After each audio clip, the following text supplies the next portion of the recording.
রাসূলুল্লাহ হাবিবাল্লাহ এই রকমটা কেন হবে?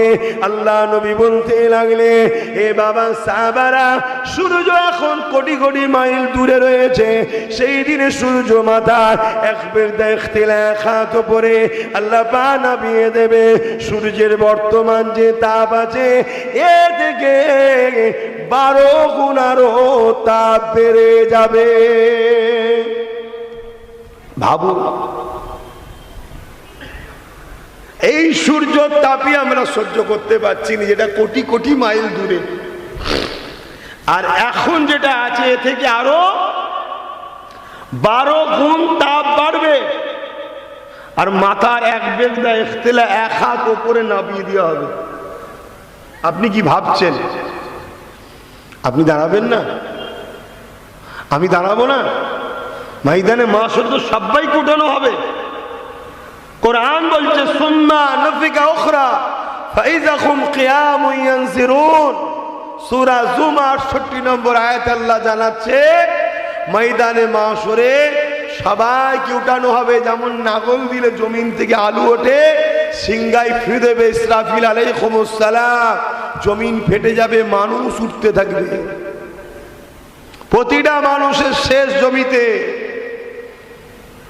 সেই ময়দানে মাশরে বাপ আদম থেকে নিয়ে পৃথিবীর শেষ মানুষটা, মুসলিম হোক আর অমুসলিম হোক, সবাইকে গিয়ে দাঁড়াতে হবে।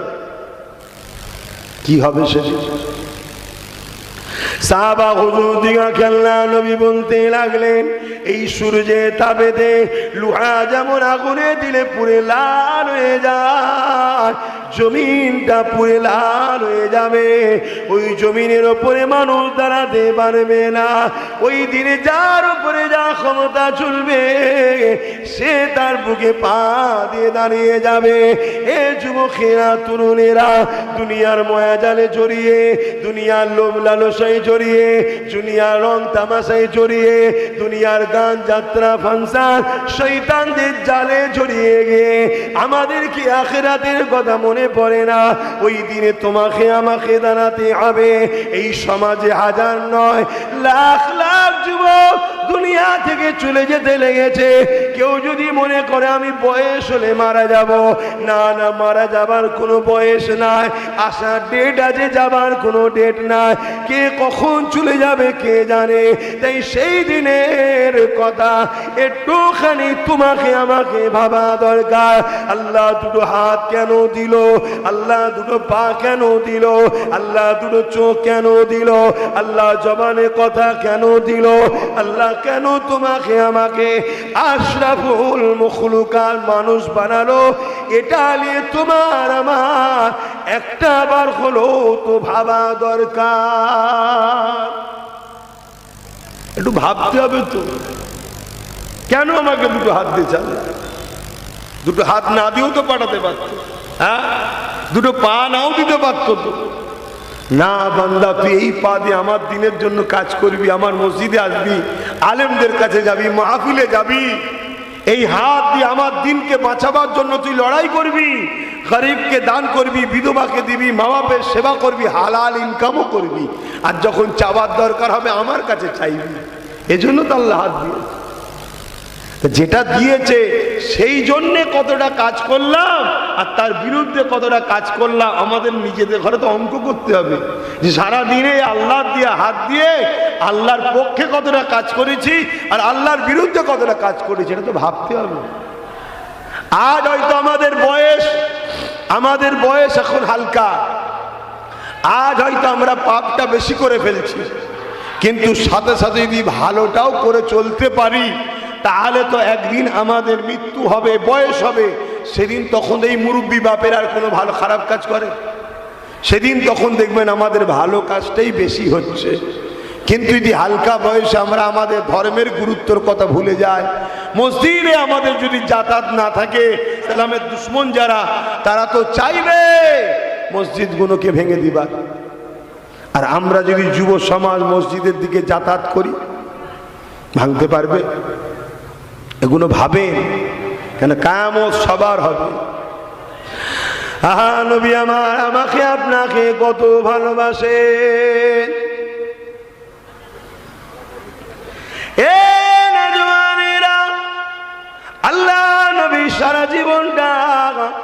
তোমার আমার জন্য কেঁদেছেন, আজও রওজা মুবারকে তোমার আমার জন্য আল্লাহ নবী এখনো কাঁদতেছে। আরো জোরে বলুন না সুবহানাল্লাহ। কে আছে এত দরদি? সারা জীবনটা তোমার আমার জন্য কেঁদেছে নবী, এমন কোন দিন যায় না রসুল তোমার আমার জন্য কাঁদেনে। আজ রোজা মুবারকে তোমার আমার জন্য কাঁদতেছেন। আমার শুনছেন তো নাকি? নবী রওজা মুবারকে কি করছে বলুন? আমি সবাইকে জিজ্ঞেস করছি, প্রত্যেকটা উম্মতকে জবান খুলে বলতে হবে, আল্লাহ নবী তোমার আমার জন্য রওজা মুবারকে কি করছে? সবাই বলো কি করছে? আমরা কখনো সেই নবীর জন্য কেঁদেছি? তাহলে কত খারাপ হয়ে গেলাম। আমার রাসূল পাক সাল্লাল্লাহু আলাইহি সাল্লাম সারা জীবন আমাদের জন্য কেঁদেছে, আজও কাঁদছে, আমরা কখনো কাঁদলাম না। আমাদেরও তো উচিত সেই নবীর একটু আমাদের ভাবা দরকার, সেই নবীর জন্য আমাদের একটু চিন্তা করা দরকার। সেই নবীর দিন আমাদের কাছে রসুল রেখে গেছে, যে রসুল কত কষ্ট করে এই দিনটাকে কায়েম করেছে। আল্লাহ নবী জীবনে এমনও দিন গেছে নবী আমার সিজদায় পড়েছে, মক্কার মুশরিক জালিমেরা আমার নবী পাককে কষ্ট দেবে বলে আল্লাহ নবীর পিঠেতে পচা দুম্বার ভুঁড়ি চাপিয়ে দিয়েছে। নবী আমার ভারী পচা দুম্বার ভুঁড়ি তুলতে পারেনি। নবী আমার সিজদায় পড়ে গিয়ে চোখের পানি ফেলে দিয়ে রব্বি রব্বি রব্বি করে সুবহান রাব্বিল আলা তাসবিহ পড়তে পড়তে আল্লাহ নবী কাঁদতে লেগেছে। এ যুবকেরা, তরুণেরা, আল্লাহ নবীর কলিজার টুকরি হযরতে খাতুনে জান্নাহ ফাতিমা আয-জাহরা রাদিয়াল্লাহু তাআলা আনহা এই সময় যখন দেখতে পেয়ে যায় আমার আব্বা জান সিজদায় পড়ে রয়েছে, আর মক্কার মুশরিক জালিমেরা আমার আব্বা জানের পিঠেতে পচা তুম্বার ভুঁড়ি চাপিয়ে দিয়েছে, একদিকে যেমন ভারী আর একদিকে তেমন দুর্গন্ধ।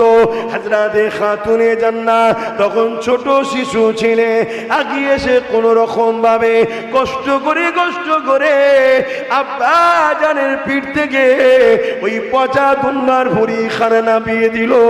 আল্লাহ নবী তখন মাথাটা তুললে নিঃশ্বাসিতে নবী পাকের একটু আরাম হলো। এ যুবকেরা, এ নবী পাকের প্রেমিকেরা, আমার নবী পাককে কত কষ্ট দিয়েছে।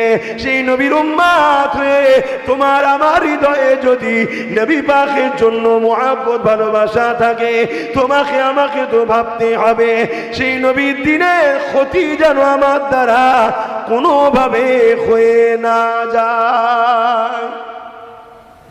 উপকার যদি করতে না পারি, নবীর দিনের ক্ষতি যেন না করে ফেলি। আজ আমরা উম্মত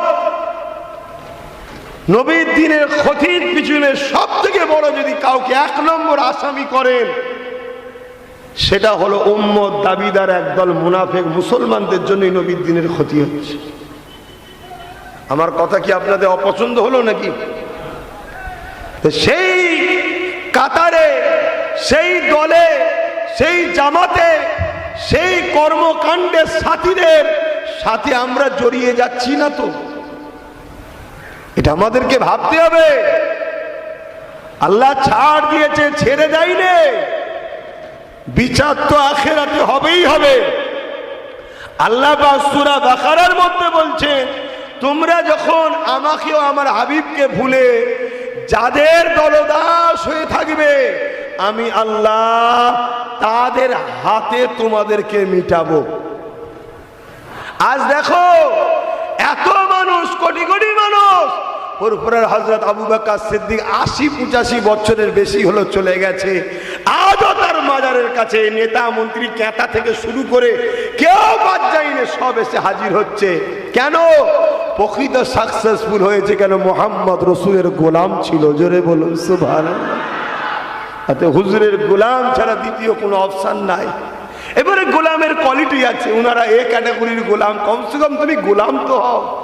আর গোলাম মালিকের যদি উপকার করতে নাও পারে, মালিকের ক্ষতি করবে না। এটা গোলামের বৈশিষ্ট্য। আমাদের দ্বারা দিনের যেন ক্ষতি না হয়, এটা মাথায় রাখো। কেননা আমার নবী পাক এত কষ্ট করেছেন আল্লাহ নবী কথা বলার জন্য, ইসলামের মেসেজ দেওয়ার জন্য, নাই কথা বলার জন্য তৎকালীন যারা জালিম অত্যাচারী শাসক ছিল, জালিম অত্যাচারী ধর্ম ব্যবসায়ীরা ছিল, এরা দুজন মিলে আল্লাহ নবীর বিরুদ্ধে লেগে গেল। নবী পাকের উপরে এত জুলুম করেছে, এমনও দিন গেছে আল্লাহ নবী পাহাড়ে চলে গেছে, গাছের পাতা ফল মূল খেয়ে আল্লাহ নবী জীবন ধারণের মাধ্যম করেছে। রাত্রিরে নিরিবিলি নিঝুমেতে এমন করে দিনের প্রচার করতে হয়েছে। এ যুবকেরা, তরুণীরা, বাপেরা, তোমরাও গোলাম হও আমার নবীর। আরে আমার নবী ছাড়া আছে কে? এত বড় ভিআইপি, এত বড় নেতা, এত বড় লিডার, এত বড় শাহিনশাহ, এত বড় বাদশাহ, দ্বিতীয় আছে কে? যার রাজত্ব চাঁদের উপরে চলে। জোরে বললেন না সুবহানাল্লাহ। যার হুকুমের গোলাম সূর্য পর্যন্ত হয়ে আছে। জোরে বলুন সুবহানাল্লাহ। জানেন না আমার নবী ইশারা করেছে, সূর্য ফিরে এসেছে। হুজুরের গোলাম আমার নবী ইশারা করেছে, চাঁদ নিজেকে নিজে দুটুকরো করেছে। আমরা তো হুজুরকে ভালোবাসি বলি, আমরা হুজুরের জন্য একটা আগুন কাটতে পারবো নিজে হাতে? আর চাঁদ নিজেকে পুরো দুটুকরো করেছে। যেমন আমাদেরও জান আছে, চাঁদেরও জান আছে, যেমন আমাদেরও কষ্ট হয়, চাঁদেরও কষ্ট হয়েছে। কিন্তু গোলাম কাকে বলে? চাঁদ দেখিয়ে দিয়েছে। গোলাম একে বলে যেখানে আমার হুজুরের শানের ব্যাপার আসবে, ওখানে আর নিজের অস্তিত্ব, নিজের আরাম আয়েশের কথা মনে করলে হবে না। ওখানে জীবন দিয়ে হলো হুজুরের শান মর্যাদার ঝান্ডাকে তুলতে হবে। জোরে বলুন সুবহানাল্লাহ। নবী তোমার আমার জন্য এত কষ্ট করেছে, শুধু এক হয়ে সেই নবীর দিনের উপরে দাঁড়িয়ে থেকে এতটুকু তো কথা বলা দরকার যে আমার নবী হয়ে যারা কথা বলবে তাদের সাথে আমরা আছি। এটাই তো যথেষ্ট। আর যদি এটা করতে পারো কি লাভ আছে? শোনো, কিয়ামতের দিনে উলামা দিওকে আল্লাহ পাক বলবে জান্নাতে যাও। তোমাদেরকে দুনিয়া জমিনে আমি ইলম দিয়েছিলাম, আমি আল্লাহ তোমাদেরকে দুনিয়া জমিনে জ্ঞান বিবেক বুদ্ধি দিয়েছিলাম, হিকমত দিয়েছিলাম, জ্ঞান দিয়েছিলাম। ওরে আমার আলেম বান্দারা, আজ কিয়ামতের দিনে এই কঠিন ময়দানে মাশরে তোমাদেরকে এই জায়গায় থাকতে হবে না, তোমাদেরকে কষ্ট করতে হবে না। তোমরা যাও, চলে যাও, আমার জান্নাতে চলে যাও। উলামারা যখন জান্নাতে যেতে লাগবে, ওই সময় আল্লাহ পাকের একদল বান্দারা তাদেরকে দাঁড় করিয়ে দেবে। মন দিয়ে শোনো, মন দিয়ে শোনো। শুনছেন তো নাকি? ওই সময় দাঁড় করিয়ে দে, বলতে লাগবে, হে আল্লাহ পাকের আলেম বান্দারে, দুনিয়া জমিনে আপনারা ওয়াজ করতে করতে বলতেন আল মারউ মা মান আহাব্বা, দুনিয়ায় যে যাকে ভালোবাসবে তার সাথে আল্লাহ পাকে জান্নাতি হয়ে যাবে। দুনিয়া জমিনে তো আমরা আপনাদেরকে ভালোবাসতাম, আমরা আপনাদেরকে দ্বীনি মাহফিল করে দিতাম। এটা কারা করেছে? তোমরা করেছো, যাইতেছে তা বলতে পারছি। এখানে কি কৃতিত্ব আমার একা না? তোমাদেরও। তোমাদেরও দিনের জন্য আমি একা কাজ করছি, তোমরাও তো করলে। আপনাদের উপরে যখন কোনো বাধা আসতো, আমরা রাস্তায় নেমে পড়তাম, আপনাদের পাশে দাঁড়াতাম, আপনাদেরকে পিয়ার করতাম, আপনাদেরকে সর্বদিক দিয়ে সহযোগিতা করতাম। দিনের জন্য অর্থ লাগলে আপনারা যখন বলতেন, আমরা মাথার খামকে পায়ে ফেলা অর্থ আপনাদেরকে দিতাম। কত কষ্ট করে ইনকাম করা পয়সা দিয়ে দিতাম, কেননা আপনারা বলেছেন দিনের জন্য লাগবে। আপনাদেরকে বিশ্বাস করে ভালোবেসে আমরা আপনাদের কাছে দিয়ে দিয়েছি। আজ আপনারা জান্নাত চলে যাচ্ছে, অথচ আপনারা বলেছেন আল মারউ মা মান আহাব্বা, দুনিয়ায় যে যাকে ভালোবাসবে তার সঙ্গে জান্নাতে যাবে। তাহলে আপনাদের সাথে সাথে আমরা যাব না কেন? এই কথা যখনই উলামা দিওকে তারা বলবে, ওই সময় আলেম বান্দা কোনো আল্লাহ পাকের আরশ আজিমের দিকে ফিরে যাবে। আল্লাহ পাককে যে বলবে, আল্লাহ দুনিয়া আপনার দ্বীনের প্রচার আমরা করেছি, জালিমের জুলুমের বিরুদ্ধে কথা বলেছি, ইনসাফের কথা বলেছি, আপনার সৃষ্টিকে ভালোবাসার কথা বলেছি, গরিবের অধিকারের কথা বলেছি, যাকাতের কথা বলেছি, নামাজ রোজা যাকাতের কথা বলেছি, শিরক থেকে মানুষকে বাঁচার কথা বলেছি। হে রব্বি আল্লাহ, এগুলো বলতে গিয়ে মুশরিকরা বিরোধী হয়েছিল, জালিমরা বিরোধী হয়েছিল, ধনীরা যারা যেমন করে গরিবদেরকে লুটতো, ওই বদমাইশরা আমাদের বিরোধী হয়েছিল। আল্লাহ পাক এই বিরুদ্ধে মোকাবেলা করতে গিয়ে আমাদের একা ক্ষমতা ছিল না, আপনার অনেক বান্দারা আমাদের সাথ দিয়েছিল। আজকে তারা আমাদের সঙ্গে জান্নাতে যেতে চায়। আল্লাহ পাক তাদেরকে কি আপনি আমাদের সাথী বানাবেন না? কিন্তু তাদেরকে আমরা ওয়াজ করেছিলাম, আল মারউ মা মান আব্বা, দুনিয়ায় যে যাকে ভালোবাসবে তার সঙ্গে জান্নাতে যাবে। আমার আল্লাহ বলল, আমার উলামা বান্দারে, সত্যাটা তোমরা সত্য কথা বলছো, যাও যাও, দুনিয়ায় যারা তোমাদের সঙ্গে বন্ধুত্ব করেছিল, তোমাদেরকে ভালোবেসেছিল, আজকে দিন আমি আল্লাহ তাদেরকেও জান্নাতি বানিয়ে দিলাম। আরো জোরে বলুন সুবহান।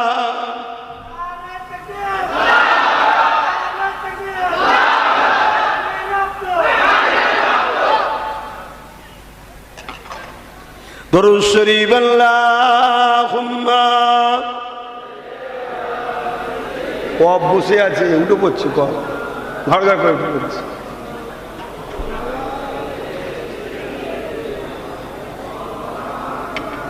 ঢেকে রাখেন। এই ঠান্ডা গরম হচ্ছে তো, এর জন্য খুব অসুবিধা হচ্ছে। আজ প্রায় এক সপ্তাহ ওয়াজ করতে খুব কষ্ট হচ্ছে। আল্লাহ জি হালে রাখে, শুকরিয়া বলি আলহামদুলিল্লাহ। দেখছেন না মাঝে মাঝে হড়াং হড়াং করে দিচ্ছে। কি আল্লাহ চাইলে ঠিক জলসা হয়ে যাবে, আর আল্লাহ যদি এটাও চাই, এটা তার পোল চাপা ফেলে আমাদেরকে মারবে, আমরা কি খুশি নয়? জোরে বলবেন তো। খুশি না হয় উপায়টা কি আছে বলেন তো? আল্লাহ যদি বলে মারবো, খুশি না হয়ে উপায় কি আছে? বাঁচার উপায় আছে? চালাক তো সে হবে যে খুশি হয়ে যাবে। কি সেই খুশি না হলেও মরবো? তা খুশি হয়ে মরি না। খুশি হয়ে মরলে আল্লাহ নিয়ে গিয়ে জান্নাতে রাখবে, আর খুশি না হয়ে গেলে সেই নিয়ে যাবে, নিয়ে গিয়ে জাহান্নামে যাবে। এটাই তো পরীক্ষা, এটাই তো পরীক্ষা। যেতে তো সবাইকে হবে, কেউ রেহাই নেই। বা তো যাক, আমি যে কথা বলছিলাম, আলেমদেরকে সহযোগিতা করা দিনের জন্য, তবে দুঃখ পেলেও কিছু করার নেই, হক কথা বলতে হবে। আজ বড় দুঃখের সাথে বলতে হয়, ইসলামের দুশ্মনেরা মুসলিমদের মধ্যে দুটো দল তৈরি করে দিয়েছে। একটা হলো মুনাফিক উলামা, আর একটা হলো হক উলামা। একটা হলো উলামায়ে সু, একটা উলামায়ে খায়রুল উলামা, ভালো উলামা। ভালো উলামা কারা? যারা জবান দিয়ে কথা বললে আল্লাহ ও রসুলের জন্য বলবে, বান্দা বান্দিগুলোকে আল্লাহ ও রসুলের দিকে ডাকবে। তাতে কে বেজার হচ্ছে, কে দুঃখ পেচ্ছে, কার কি ক্ষতি হচ্ছে, ওটা হাক্কানি উলামারা দেখবে না। হাক্কানি উলামা দেখবে যে আমার হক কথা বলার জন্য আমার জেলও হয়ে যেতে পারে। হাক্কানি উলামা জেলকে তৈরি করবে না, ভয়ও করবে না, সে আল্লাহর খুশির জন্য হক কথা বলেই যাবে। জোরে বলুন সুবহানাল্লাহ। যেমন মুজাদ্দেদ আল পেসানি, ওই সময় আকবর ছিল আমার দেশের রাজা, মুগলে আজম, কিন্তু আকবর ছিল পাক্কা বেঈমান বদমাইশ। জানেন তো নাকি? নাম শুনে ঘাবড়ে গেলে হবে না। এখনো সুন্দর সুন্দর নাম আছে, সব সুন্দর সুন্দর নাম। নাম দেখে কি হবে?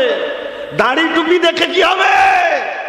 আগে দেখো তার নীতিটা কি আছে। হ্যাঁ, দাড়ি টুপি সুন্নত রাসূলের অস্বীকার করছি না, কিন্তু দাড়ি চেঁচে যদি দ্বীনের দুশমন না হয়, আর দাড়ি রেখে যদি দ্বীনের দুশমন হয়, এই দুজনের মধ্যে তুলনামূলক দাড়ি ছাড়াটা ভালো। আমার কথা বুঝছেন না? বোঝেন না? আর কেউ যদি দাড়ি রেখে দ্বীনের উপকার করে, সে আবার দাড়ি চাচার থেকে বেশি ভালো। জোরে বলুন সুবহানাল্লাহ। বাপেরা, নওজোয়ান তরুণেরা, আসে দুনিয়াদারি করতে হবে, কারবারের কথা ভাবতে হবে, ব্যবসার কথা ভাবতে হবে, রুজির কথা ভাবতে হবে, সংসারের কথা ভাবতে হবে, সব কিছুর মধ্যে দিয়ে তোমাকে আখিরাতের কথা ভাবতে হবে। আখিরাত তখনই তোমার কামিয়াবি হবে। আল্লাহ তোমাকে যে জন্যে পাঠিয়েছে ওই কাজ তুমি যখন বেশি বেশি করে করবে। কি হলো, পানি হচ্ছে নাকি আবার? হ্যাঁ, পানি হচ্ছে তো, হালকা হালকা হচ্ছে তো কি হয়েছে? এখানটা চেয়ার দিয়ে দাও না, আর কি দরকার, একটা রাস্তা রাখলেই তো হবে।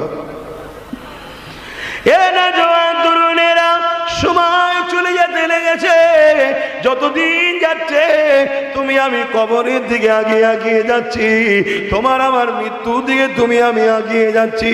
কি করলাম তুমি আমি একটুখানি ভাবো, এরপরও বলে যাব, যদি ইসলামের কোনো উপকার করতে না পারো, অন্যায় ইসলামের দুশ্মনী করে ফেলো না, ইসলামের ক্ষতি করে ফেলো না। আজ যেমন কেন্দ্র সরকার আইন তৈরি করেছে, ওয়াকাফ কানুন, ইসলামকে মিটিয়ে দিবার একটা ষড়যন্ত্র করেছে। কেন? ইসলামের মেন পেহচান হলো মসজিদ, ইসলামের মেন পেহচান হলো মাদ্রাসা, ইসলামের মেন পেহচান হলো ঈদগাহ, খানকা, কবরস্থান। এগুলো থাকা মানে মুসলমান রয়েছে, এইগুলোকে মিটিয়ে দিবার ষড়যন্ত্র করতে লেগেছে। এই জায়গায় তোমার উচিত হবে এর বিরুদ্ধে যারা আন্দোলন করছে তাদেরকে তোমাদের সাথ দিয়া, তা না করে যারা এই কাজকে পিছন থেকে সহযোগিতা করছে তাদের যদি সাথ দাও, মনে রাখবে আল্লাহ পাকের কাছে জবাব দিতে হবে। মনে রাখবে গুনার মাপ আছে, ইসলামের ক্ষতিকারকদের মাপ নাই।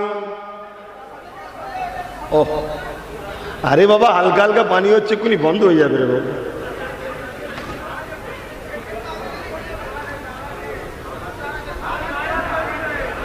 তারপর আছে কোথা খুলে গেলে পুরো জলসাই বেকার হয়ে যাবে। শুনছেন আমার কথা?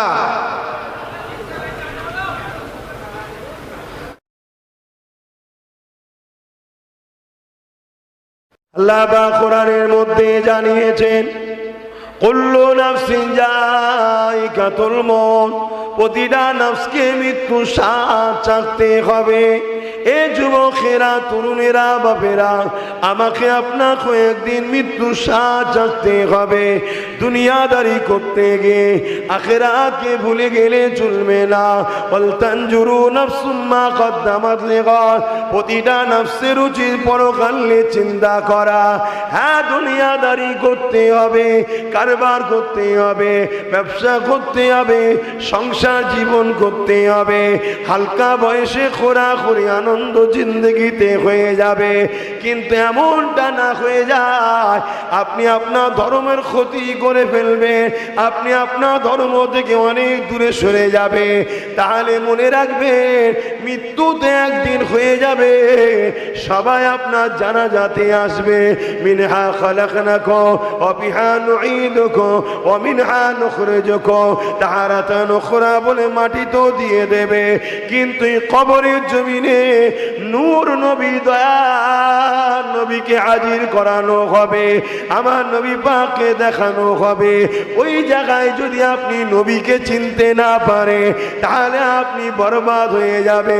জমিনে কোনোদিন আপনি রসুলের কথা মনে করলেন না, জমিনে কোনোদিন আপনি রসুল্লাহ রেখে যাওয়া দিনের কথা মনে করলেন না, তাহলে কবরের জমিনে আপনি রসুলের কথা মনে করবেন কি করে? আপনার তো একটা দায়িত্ব আছে। আপনার রসুল তো আপনার কাছে এই দিনটাকে রেখে গেছে যে আমার উম্মত আমার দিনকে দেখবে। সবাই মিলে আমার রসুলের দিনকে খুগলাচ্ছে, কামড়াচ্ছে, ছিন্ন বিচ্ছিন্ন করার পরিকল্পনা করছে। আমার নবীর দিনকে মিথ্যা প্রচার করছে। আর আপনারা যুব সমাজ যদি রসুলের দিনের পাশে না দাঁড়ান, আপনারা যদি সংগঠিত না হন, আপনারা যদি দিন সম্বন্ধে না জানেন, তাহলে জালিমদের প্রতিরোধ করবেন কিভাবে? আমার আওয়াজ বুঝছেন তো আপনারা?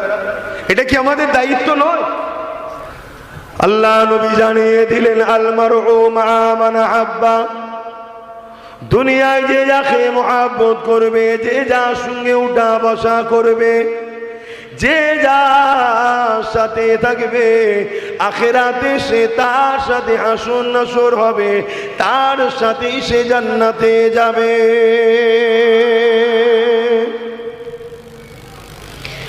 এ নজওয়ানেরা, আল্লাহ নবী সাহাবাদিগকে জানিয়ে দিলেন কিয়ামতের দিনে একদল উলামা দিগকে আল্লাহ পাক হিসাব জান্নাতি করে দেবে।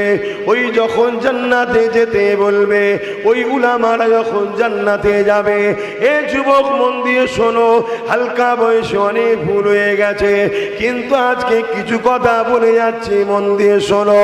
যদি পারো এই কথাগুলোকে মেনে নিও, ইনশাআল্লাহ আমার আল্লাহ বড় দয়ালু গো। তোমরা আমরা যেমন গুনাহ করতে ভালোবাসি, আমার আল্লাহ তিনি গুনাহ মাফ করতে ভালোবাসে।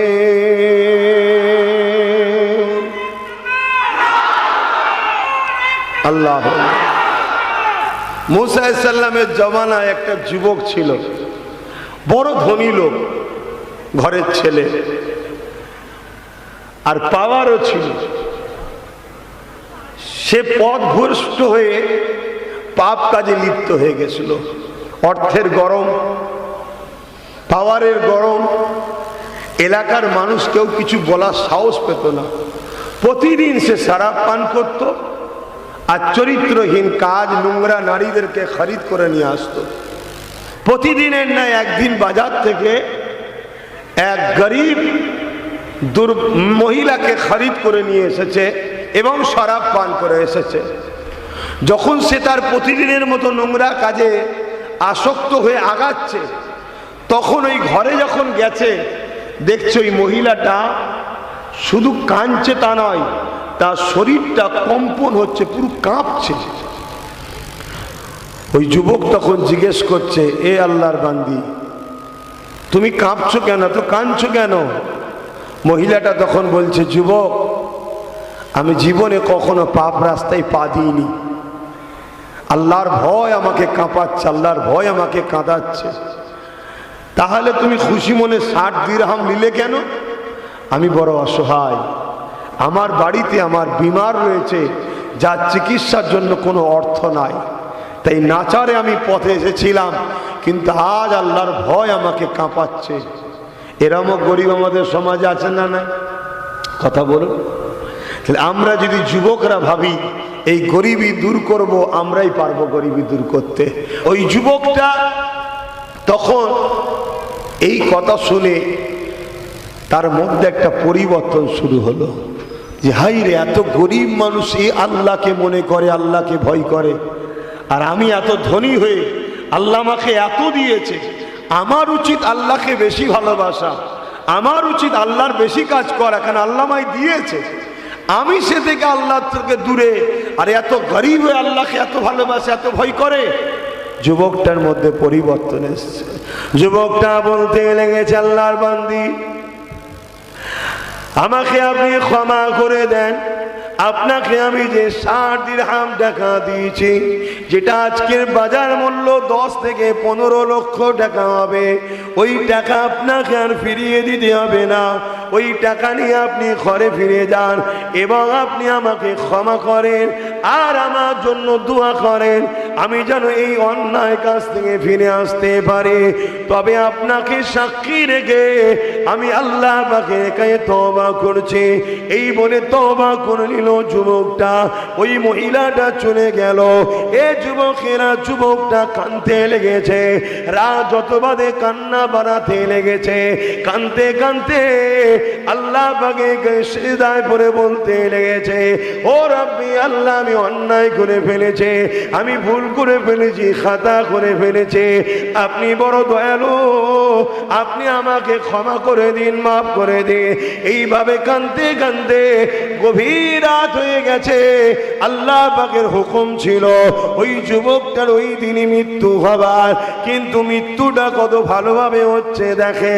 ইন্তেকাল হয়ে যায়, পরের দিন সকালে গ্রামের মানুষেরা যখন ঘর থেকে বেরোয় সবাই জানে এই বাড়ির যুবকটা বদমাইশ, তাই সবাই তার বাড়ির দিকে যখন তাকায় নোংরা নজরে তাকায়। কিন্তু আজকে তাকিয়ে দেখে তার দরজার গোড়ায় লেখা আছে আল্লাহ পাকের কাছে তওবা করেছে, তোমরা এর জানাজায় যারা শরীক হবে আল্লাহ তাদেরও গুনাহ খাতাকে মাফ করে দেবে। আরো তাকবীর, সুবহান, নারে তাকবীর, নারে তাকবীর। কথা বুঝছেন ভাই? আল্লাহ কত ভালোবাসে আমাদেরকে। আমাদের জীবনে ভুল হয়েছে, আমাদের উচিত তওবা করতে হবে, ক্ষমা চাইতে হবে আল্লাহর কাছে। কার কখন কবে মৃত্যু আছে কেউ জানে না। আল্লাহ নবী বলছেন তওবাকারীকে আল্লাহ বড় পছন্দ করে। সাহাবা হুজুরা বসে রয়েছেন, নবী আমার সাহাবাদিওকে বলতে লাগলে বাবারা অন্যায় যদি হয়ে যায় সঙ্গে সঙ্গে তওবা করে নেবে, ক্ষমা আল্লাহর কাছে চেয়ে নেবে। ক্ষমা কাকে বলে লোককে জানাবার দরকার নাই, অন্তর থেকে আল্লাহর কাছে বলা, অনুতপ্ত হওয়া, ও রব্বি আল্লাহ এটা আমি অন্যায় করেছি, ভুল করেছি, আপনি আমাকে ক্ষমা করে দেন, মাফ করে দেন। এই মনে মনে অনুতপ্ত হওয়াটাই হলো ক্ষমা। আজ আমাদের কার কি ভুল আছে না আছে সব নিজেরাই জানি। এখন যদি কেউ বসে বসে অনুতপ্ত হয় যে সত্যি আমিও ভুল করেছি, আল্লাহ মাফ করে দিক, আল্লাহ তাকে মাফ করে দেবে। জোরে বলুন সুবহানাল্লাহ। এটা কি তওবা বলে?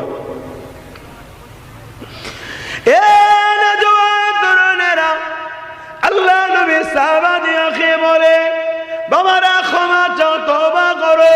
যেমন মায়ের পেট থেকে বেরিয়েছিল কোনো গুনাহ ছিল না, তওবাকারীকে আল্লাহ ওইভাবে ক্ষমা করে দেয়।